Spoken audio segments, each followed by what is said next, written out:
La mujer del Sacromonte. Nunca he sido alguien que crea en estas cosas. Siempre pensé que el miedo venía más de nuestra cabeza que de cualquier otra cosa. Pero aquella noche en el Sacromonte, algo me hizo cuestionarlo todo. Mi novia Carolina y yo siempre hemos tenido esa costumbre de salir a hacer fotos de noche, buscando escenarios diferentes, una forma de explorar la ciudad a nuestra manera. El Sacromonte parecía perfecto, aislado, poca iluminación artificial, solo la luna y las estrellas para guiarnos. Claro, el lugar no era exactamente seguro. Había historias de asaltos, leyendas urbanas, ese tipo de cosas, pero nunca nos preocupamos demasiado. Al menos hasta esa noche. Ya casi estábamos allí cuando lo vi. Al principio pensé que era solo mi visión jugándome una mala pasada, un juego de luces y sombras en la ladera, pero entonces mis ojos se enfocaron y todo mi cuerpo se congeló. Había una mujer allí. Llevaba un vestido largo blanco y lo que realmente me puso la piel de gallina fue su forma de moverse. No parecía caminar ni correr, ella simplemente se deslizó, subiendo la colina sin esfuerzo, como si no necesitara mover las piernas. Mis ojos se dirigieron directamente a sus brazos. Eran largos y delgados, pero no se balanceaban. Se quedaron de pie junto al cuerpo, inmóviles. Su cabello negro le caía sobre la cara, pero sabía que ella estaba mirando hacia adelante, hacia algún lugar que yo no podía ver. Mi corazón comenzó a latir más rápido, no por miedo,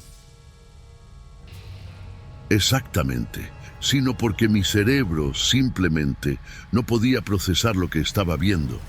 Apreté el volante sin darme cuenta y dije, Carolina, ¿estás viendo esto? Sin apartar la mirada de la mujer. Ella se volvió hacia mí con una mirada confundida en su rostro y preguntó, ¿qué ves? Y cuando miró en la dirección que yo señalaba, no vio nada. Se me revolvió el estómago. Había una mujer allí, insistí, todavía tratando de encontrarla con la mirada, pero no había nada más que la pendiente oscura. Carolina se rió torpemente, diciendo que debía haber visto una rama o algo, pero yo sabía lo que había visto. Me senté en silencio mientras estacionaba el auto, tratando de convencerme de que era un truco de la luz, tal vez un reflejo en el vidrio, pero no funcionó. Esa imagen no salía de mi cabeza. Aún así, traté de ignorarlo. Carolina estaba emocionada con las fotos y yo no quería arruinar la onda. Pasamos un tiempo en el coche, hablando de ángulos y luz, cuando un sonido de la nada nos hizo dejar de hablar. Pasos. Miré hacia un lado y vi a un hombre trotando por el sendero, bajando tranquilamente la colina. Nada especial. Parecía uno de esos tipos que salen de excursión por la noche. Pero tan pronto como desapareció, el silencio cayó como un peso. Un silencio diferente, absoluto, sin viento, sin grillos, sin nada. Fue como si el mundo entero contuviera la respiración. El aire dentro del coche se sentía más pesado. Carolina también lo notó, porque me miró y puso una mueca, como quisiera preguntarme si yo también sentía eso. Antes de que cualquiera de nosotros pudiera decir algo, escuchamos. Al principio era un sonido bajo, casi como un murmullo que venía de algún lugar lejano, pero cada vez se oía más fuerte y más claro. Sonaba como un canto, una voz femenina, susurrada, llevada por un viento que no existía. Apreté el volante y sentí un escalofrío recorrer mi nuca. Carolina se puso pálida. ¿De dónde viene esto?, preguntó, y yo solo pude negar con la cabeza. Yo tampoco lo sabía. Miramos a nuestro alrededor, tratando de encontrar una explicación, pero no había nadie allí. El coche estaba en marcha, los faros apuntaban hacia el camino vacío y la colina permanecía oscura y desierta. El sonido, sin embargo, no se detuvo. Por el contrario, estaba aumentando.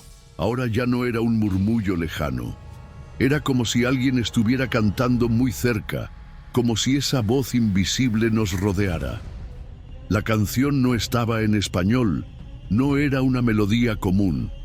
Eran palabras arrastradas, incomprensibles, cargadas de algo que me oprimía el pecho. Carolina me agarró del brazo y por primera vez en mi vida vi miedo real en sus ojos. Vamos, ahora. No discutí. Simplemente puse la marcha en automático y pisé a fondo. El coche arrancó, pero la sensación de que algo estaba allí, muy cerca, no desapareció. El sonido, hombre, el sonido cada vez era peor. Fue como si varias voces comenzaran a superponerse, formando un coro disonante que no tenía sentido. Lo sentí dentro de... No era solo un ruido, era algo que me conmovió de una manera que no puedo explicar. Carolina temblaba, agarrada al cinturón de seguridad, mirando por la ventana como si esperara ver algo emerger de la oscuridad. Yo también miré, y fue entonces cuando casi perdí el control del coche. Con las luces altas, por un segundo, lo vi. La mujer. Esta vez no en la colina. Ella estaba al lado de la carretera, a mi lado. Solo ahora se podía ver la cara. La piel era muy blanca, casi incolora. Ojos, juro por Dios que no tenían nada dentro. Eran agujeros negros y profundos, como si hubieran succionado cualquier rastro de humanidad que alguna vez hubiera existido allí. Lo peor de todo, ella estaba sonriendo, pero no una sonrisa normal. Era demasiado ancha, como si le hubieran estirado la boca a la fuerza. Ni siquiera pude gritar. Simplemente hice lo que cualquiera haría. Pisé el acelerador y me alejé como si mi vida dependiera de ello. Carolina empezó a llorar. Nunca la había visto así. Y me asusté aún más. Ella temblaba tanto que apenas podía hablar. Solo repetía, ¿qué fue eso? ¿Qué fue eso? Entre sollozos. No tuve respuesta, solo sabía que necesitaba salir de allí lo más rápido posible. Pero el problema era que la carretera estaba llena de curvas y yo conducía demasiado rápido. Mis ojos pasaron del espejo retrovisor al asfalto, esperando volver a ver esa cosa en cualquier momento. Pero no vi nada, lo cual no significaba que todo hubiera terminado. Los cánticos continuaron. Solo... Ahora parecía como si estuviera dentro del auto. Ese fue el momento en que me di cuenta de que el miedo que sentía no era normal. No fue un susto cualquiera, como ver a un ladrón en medio de la calle. Fue un miedo profundo, algo que sentí en mis huesos, como si todo mi cuerpo supiera que había algo mal allí, algo que no podía entender. Quería taparme los oídos, quería que ese sonido parara, pero estaba en todas partes. Él estaba dentro de mí. El coche se sacudía en las curvas y los neumáticos chirriaban sobre el asfalto. Ya no podía pensar con claridad. Simplemente conducía en piloto automático, contando los segundos hasta poder salir de esa carretera. De repente, Carolina gritó. No era un grito normal, era un grito desesperado, de esos que te hielan la sangre. Casi se me sale el corazón de la boca. Allí, allí. Ella señaló la ventana, pero no tuve el coraje de mirar. Simplemente apreté más el volante y seguí acelerando. «Está corriendo junto al coche», gritó Carolina de nuevo y sentí un escalofrío en la espalda. ¿Cómo esto? Iba a casi 100 km/h por esa carretera desierta. No había forma de que alguien pudiera correr junto a nosotros. Pero lo sentí. Sentí la presencia. El coche se sentía más pesado, como si algo intentara tirarnos hacia atrás. Carolina cerró los ojos y comenzó a orar suavemente, con voz temblorosa, desesperada. Quería decir que todo iba a estar bien, pero la verdad es que no sabía si íbamos a salir de allí. La última curva apareció frente a mí y, de milagro, logré sujetar el auto sin volcar. Tan pronto como dejamos la carretera del Sacromonte y entramos en la carretera principal, todo se detuvo. El canto desapareció. El peso en mi pecho desapareció. El silencio volvió a la normalidad. Fue como si hubiéramos cruzado una línea invisible que nos separaba de aquella cosa. Pero no sentí ningún alivio. Solo sentí un vacío extraño, una certeza de que no había terminado realmente. Conduje sin decir nada hasta llegar a la casa de Carolina. Todavía estaba pálida y le temblaban las manos. Cuando salió del coche, me miró con una expresión que nunca olvidaré. «Nunca volveremos allí», dijo, y yo solo pude asentir. También sabía que nunca regresaría. Pero el problema es que algunas cosas nos siguen, incluso cuando creemos que las hemos dejado atrás. Al día siguiente, intenté olvidarlo. Me puse unos auriculares y escuché un podcast al azar para distraer mi mente. Elegí un episodio sobre historias de miedo, solo para convencerme de que todo lo que pasó la noche anterior fue imaginación, paranoia. Pero cuando el narrador empezó a hablar, un escalofrío recorrió mi cuerpo. Estaba contando una historia llamada La Bruja del Pedregal, y la voz que escuché en ese episodio era la misma que había escuchado en la carretera, la maldición de los payasos del circo popular. Cuando era niño, en el pueblo donde crecí, todos esperaban con impaciencia la llegada del circo. No fue un gran espectáculo ni nada de eso. En realidad, era bastante sencillo: una lona remendada, gradas de madera y media docena de atracciones. Pero para nosotros eso fue mágico. La parte más esperada fueron los payasos. Pero estos payasos no eran como los de otros circos. Nunca hablaban, nunca salían de la tienda y tenían una apariencia extraña. El rostro pintado parecía fijo, como si la expresión no fuera solo maquillaje, sino algo permanente. Incluso cuando hacían las acrobacias, nunca se reían, nunca mostraban nada. Esto siempre me molestó, pero a nadie le importó. Fue solo un espectáculo, hasta que no lo fue. La primera señal de que algo iba mal provino de un anciano del pueblo. Siempre contaba una extraña historia sobre estos payasos, diciendo que no eran personas reales, que nadie los veía fuera del circo porque no tenían un afuera, simplemente aparecieron y desaparecieron con la lona. Pensé que era solo una charla de borrachos, hasta que un día un tipo decidió poner a prueba la leyenda. Según él, si alguien rezaba el Padre Nuestro mientras los payasos estaban en la cuerda floja, algo malo sucedería. Nadie lo tomó en serio. Hasta ese día, era una noche calurosa y el circo estaba abarrotado. Yo estaba allí, sentado cerca de la entrada, cuando vi a este hombre cerrar los ojos y comenzar a murmurar la oración.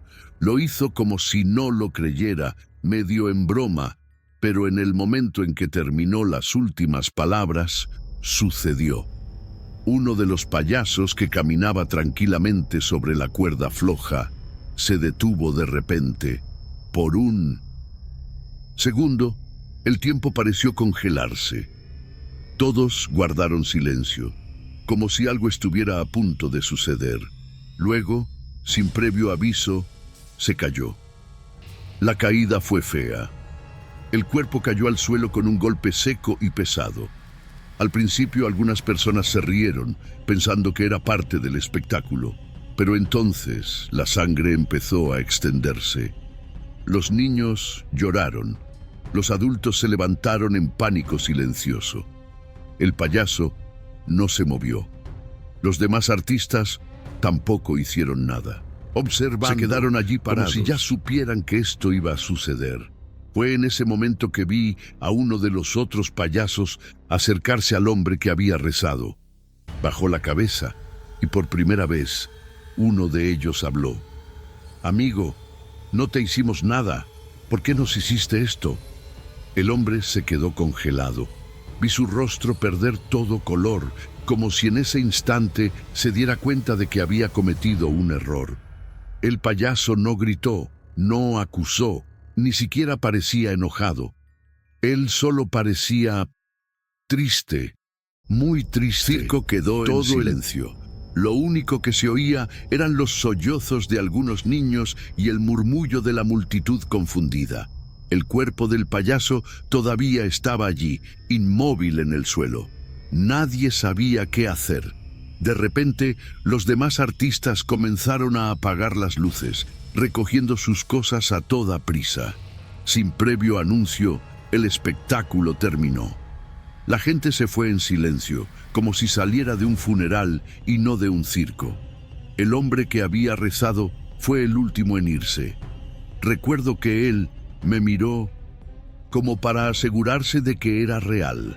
En los días siguientes, todo el pueblo habló de lo sucedido. Algunas personas juraron haber visto desaparecer el cuerpo del payaso antes de que lo retiraran. Otros dijeron que los artistas del circo se habían marchado esa misma mañana sin dejar rastro.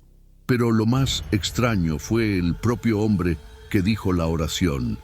Empezó a cambiar. Dijeron que ya no dormía, que pasó la noche despierto, mirando las paredes, como si tuviera miedo de cerrar los ojos.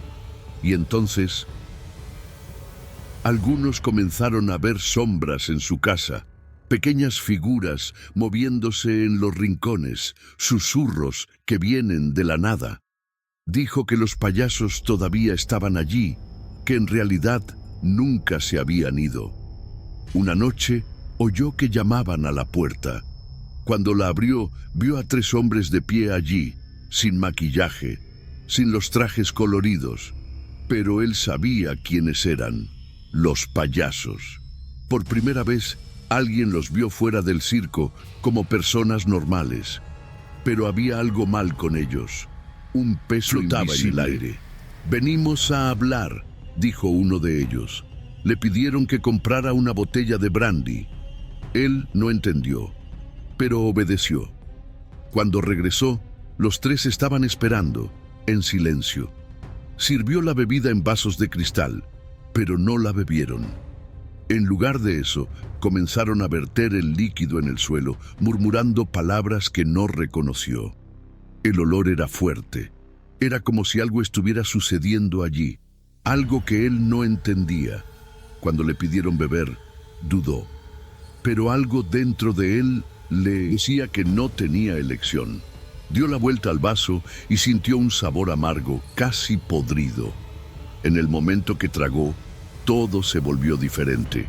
El mundo parecía doblarse a su alrededor como si estuviera cayendo en un pozo sin fondo. Escuchó risas, vio caras que no deberían estar allí. En los rincones de la casa empezaron a aparecer pequeños muñecos vestidos como payasos. Corrieron, treparon las paredes, se escondieron debajo de la cama. Toda la casa estaba llena de sombras y voces. Intentó expulsar las cosas que vio, pero no pudo. Una noche, desesperado, agarró un trozo de madera y atacó a una de las pequeñas figuras que corrían por la habitación. Pero en el momento en que lo golpeó, escuchó un grito humano. Cuando se encendieron las luces, vio lo que había hecho. No había atacado a ningún muñeco, había golpeado a su propio hijo. El niño estaba en el suelo, sangrando y con los ojos abiertos por el terror. La familia entró en pánico. Los vecinos pidieron ayuda, pero para él todo había terminado. Él ya no pertenecía a ese mundo. Después de eso, nadie sabe exactamente qué pasó. Dicen que fue arrestado después de algo aún peor, un crimen que nadie tiene el coraje de repetir en voz alta. Cuentan que en prisión no paraba de reír a solas, que le susurraba algo a alguien que nadie más podía ver. Y luego, una noche, mató a otros 3 reclusos antes de quitarse finalmente la vida.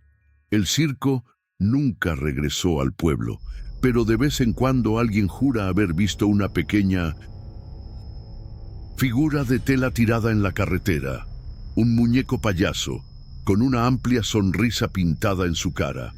El niño Mateo y la muñeca maldita. Tenía 13 años cuando todo empezó. Mi madre siempre fue una escéptica, de esas que se ríen de las historias de fantasmas. Pero un día regresó de su viaje diferente, pálido, cansado, como si fuese mayor que cuando se fue. Mi padre le preguntó qué había pasado, pero ella solo dijo que estaba cansada. Hasta que un día ella lo contó. Ella había visitado a un no santero, porque ella quisiera, sino porque su exnovio insistió.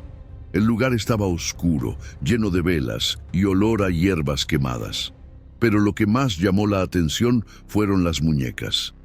Había docenas, quizás cientos, repartidos por los estantes.